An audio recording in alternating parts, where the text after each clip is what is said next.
અને રાજસ્થાનની અંદર માર્બલ લોબીને એ લોકો પરેશાન કરતા હતા અને માર્બલ લોબી દ્વારા આ સોપારી આપવામાં આવી હતી.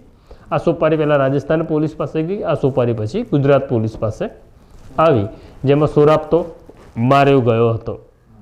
પણ સીઆઈડી ક્રાઇમની તપાસમાં એવું આવ્યું કે આ જે સોરાબુદ્દીન છે એ સાંગલી જઈ રહ્યો હતો ત્યારે બસમાંથી એને ઉતારવામાં આવ્યો હતો. પણ વીએલ સોલંકીની તપાસમાં એવું આવ્યું કે જ્યારે સોરાબને બસમાંથી ઉતાર્યો ત્યારે 3 લોકોને બસમાંથી ઉતાર્યા. તો ત્રીજો વ્યક્તિ કોણ છે? એટલે પહેલો તો સોરાબ હતો, બીજું તપાસમાં ખુલ્યું કે એની પત્ની કૌસરબી હતી જેને પણ મારી નાખવામાં આવી હતી ત્યાર પછી સોરાબને એન્કાઉન્ટર પછી. તો ત્રીજો વ્યક્તિ કોણ હતો એ શોધવાનું હતું. એટલે વીએલ સોલંકીને શંકા એવી હતી કે આ જે ત્રીજો વ્યક્તિ છે એ તુલસીરામ પ્રજાપતિ હોવો જોઈએ અને ત્યારે તુલસીરામ પ્રજાપતિ ઉદયપુરની જેલમાં હતો.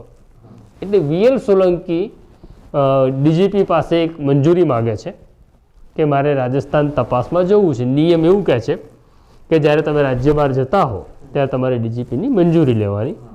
એટલે એવું લખે છે પોતાના રિપોર્ટમાં કે હું સોરાબુદ્દીન કેસની તપાસ કરી રહ્યો છું, મારે તપાસ માટે ઉદયપુર જવાનું છે, તુલસીરામ પ્રજાપતિને ઇન્ટ્રોગેટ કરવાનો છે.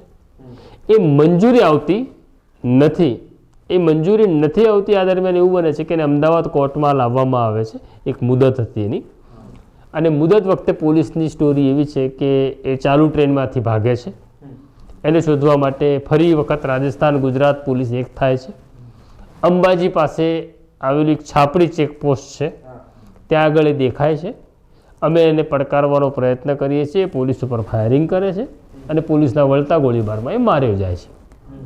એટલે એમાં પેલી આતંકવાદીવાળી સ્ટોરી આ લોકો નથી નાખતા, કારણ કે હિન્દુ આતંકવાદી લાવવો તો પાછું અઘરું થઈ જતું હતું.